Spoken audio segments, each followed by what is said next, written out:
Les travaux des urgences du centre hospitalier de Troyes ont bien avancé. Les phases 2 et 3 de refondation viennent de se terminer. Le chantier avait démarré en mars 2024 pour le lancement du projet intitulé Sautons le pas. Les travaux devraient s'achever à la fin de l'été 2025. De nouveaux espaces d'attente, d'accueil, d'orientation des patients ainsi qu'un circuit pédiatrique de nuit avaient été créés lors de la première phase des travaux. Les deuxième et troisième phases de ce chantier viennent de se terminer avec la mise en place d'une nouvelle salle d'accueil des urgences vitales, la SAUV, qui permet de prendre en charge les patients les plus graves. On a une partie où on a une salle qui est fermable, donc si on a un patient grave ou un enfant dans détresse vitale, ça permet aussi de l'isoler visuellement des autres patients.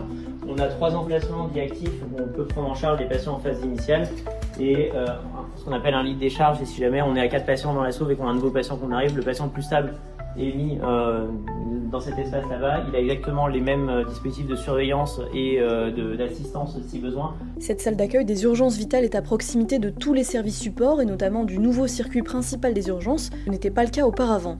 Et était à l'opposé sur le plan architectural de notre flux principal de patients. Vous imaginez bien, un patient qui s'aggrave et il faut le déplacer entre 3 sous-sols de bâtiments, ça prend du temps.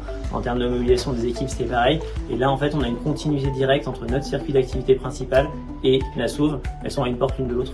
Les deuxième et troisième phases de ces travaux concernaient également la transformation du circuit principal des urgences où sont accueillis la majorité des patients. Les nouveaux locaux sont maintenant fonctionnels avec 14 salles d'examen polyvalentes et dotées d'oxygène, une salle dédiée à la prise en charge psychiatrique et une salle pour la traumatologie et les sutures. Prochaine étape, la création d'une unité d'hospitalisation de courte durée et devrait être livrée à la fin du mois d'août. C'est un service d'hospitalisation de courte durée où les patients peuvent être hospitalisés sous la responsabilité des urgentistes, donc de la même équipe, et on ne dépend pas des autres services de l'hôpital.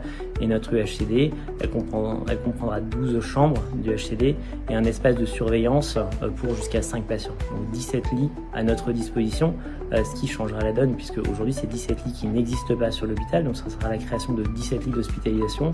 Ces créations impliquent donc une recherche de personnel, un recrutement est actuellement en cours. Des formations et une réorganisation sont aussi prévues, comme l'indique Marine Valla, la nouvelle chef de pôle. Les derniers travaux devraient être terminés à la fin de l'été 2025.